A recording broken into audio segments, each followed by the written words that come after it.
Welcome to How to Create Fillable Forms using Microsoft Word, and I'm Shelley Fishel.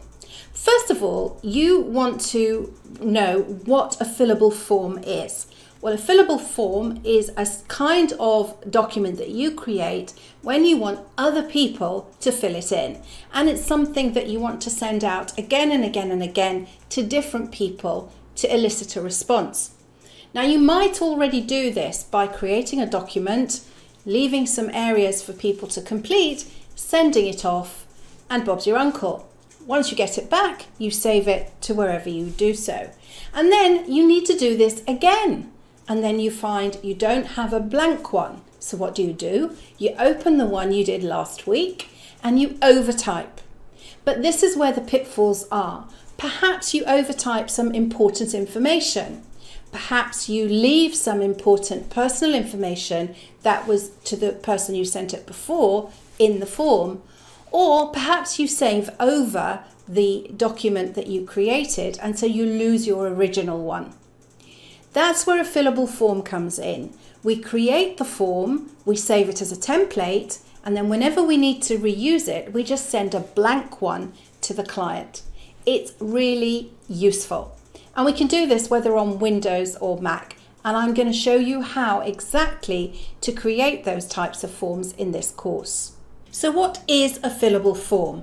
It's a standard form that has areas of standard text. That could be text, it could be images, it could be anything that you want to appear again and again and again. And it has areas which are left blank in order to allow them to be filled in. So what kind of documents lend themselves to becoming fillable forms? Well, actually just about anything really, but in particular, anything that is a checklist. That could be your packing list for your holiday. It could be all the jobs you need to do in a process. It could be booking terms. So perhaps you or a client has terms of business that the other person needs to fill in certain elements like their name and address. Perhaps you're sending out booking terms on behalf of a client, like my trainer booking terms, which we're going to see in this course.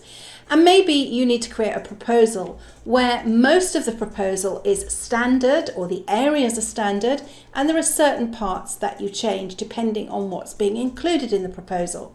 So any of those would lend themselves to be a fillable form. And I'm sure you can think of many more that can be added to that list. The next question is, are you on Windows or are you on Mac? Well, it doesn't really matter because in this course, I'm going to cover both. There is a difference between how the Mac handles fillable forms and how Windows does so. And this is due to the changes in the way that restrictions are enforced for editing. So the security restrictions. The Mac still handles it in a way that it used to be handled in Word on Windows a few versions ago. But since Word on Windows changed the way editing was restricted, the way that we create and save a form has also changed. But I am going to cover both in this course, so please be assured you will be able to create fillable forms no matter which platform you're on. Just look for the section labelled if you're on a Mac.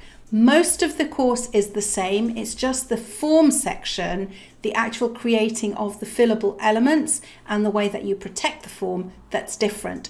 Other than that, it's always the same. And I'll see you in the first lesson.